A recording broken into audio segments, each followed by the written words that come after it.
Hello there, and welcome to the Marketing SOS Show. My name is Eric E. I am your host, and here on the show, it's all about me helping you, or people in the audience, with their marketing or business-related questions. So, I lead on my years of experience trying new things, failing on a lot of things, and succeeding on others, to help you in whatever way that I can. So no matter where you are, what your background is, or what you're doing in life, I'm here to help. So drop me a line at eric@marketingsos.ca, and I'd be happy to feature you on an upcoming episode of the show, if that's what you want. And I'm excited to do this show today because I got to warm up a little bit because it's chilly up here in Canada today. I think when I stepped outside today, my thermometer said it was like negative 35 Celsius, which is freezing. Like, it's kind of like it sticks with you, it's in your bones, and it just doesn't leave.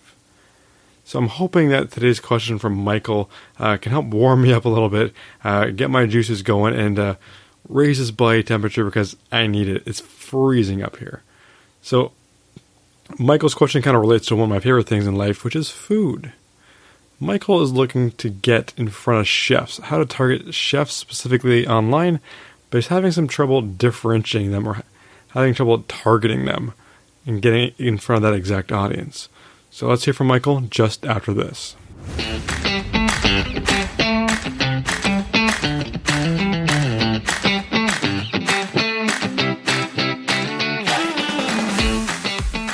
So Michael writes, "Hi Eric, how would I target professional chefs via digital marketing?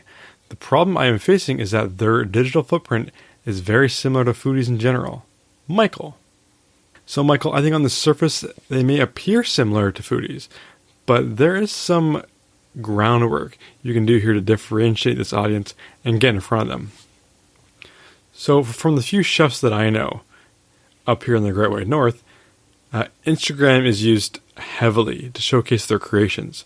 So focus on this channel with an in-depth strategy. Tailor your own created content to chefs. Use advertising on Instagram to target this audience as well. Comment on popular hashtags and accounts that you see chefs using or interacting on. Reach out to chefs here via direct message as well if you have an offer that you think would work for them on a one-to-one basis. Now, this all boils down to how much time and resources you can devote to rolling this out and getting that one-on-one connections going. Another place to focus your efforts would be Facebook advertising.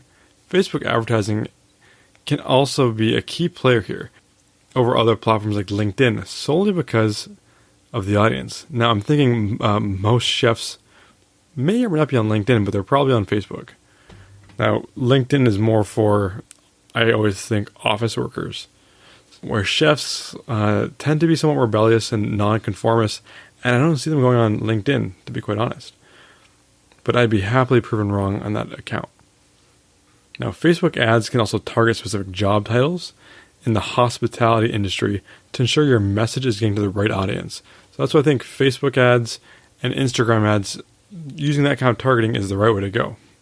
Now, while you're on Facebook, Michael, look for different Facebook groups for chefs or restaurateurs in the different geographical areas you want to target.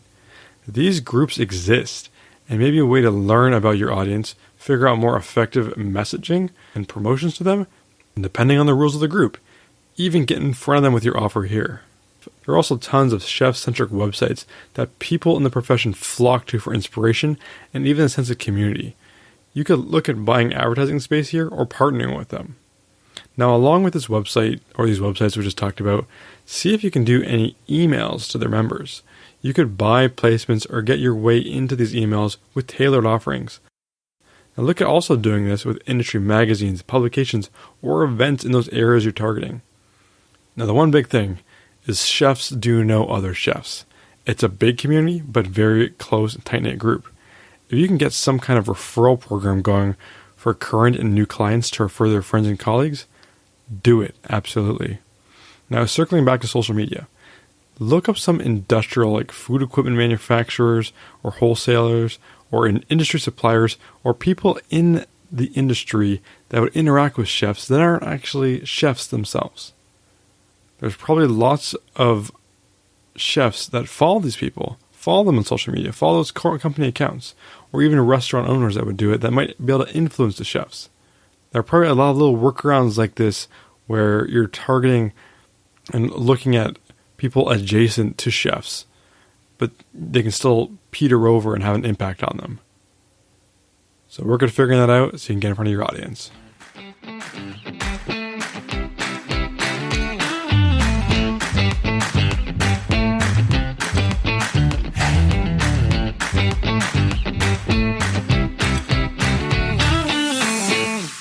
So, Michael, thank you for the question. It does go to show that not all the assumptions that you always have are always the correct ones. It's easy to go with your gut instinct and just assume that's the right way, or that's how the world operates. But it's always good to have that gut check and really look at how things are working. Now, yes, chefs do share a lot of background with foodies and the fact that, yeah, maybe they post their food or they talk about food online, but they probably talk about it in different ways. They're probably interacting with different people. So I think if you spend a lot of time on Instagram, on different social platforms, you'll be able to quickly discern who the chefs are and who the foodies are that appreciate the chef's food. And there's also different ways to target online, especially through advertising, looking at different job titles or people that maybe log in from frequent restaurant locations. So one thing I always say in digital marketing is there's always a way.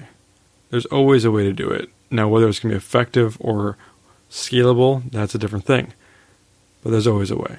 So when in doubt, drop me a line. I'd happily help you out. And that goes for anybody else out there listening. Like I mentioned at the top of the show, Eric@marketingsos.ca.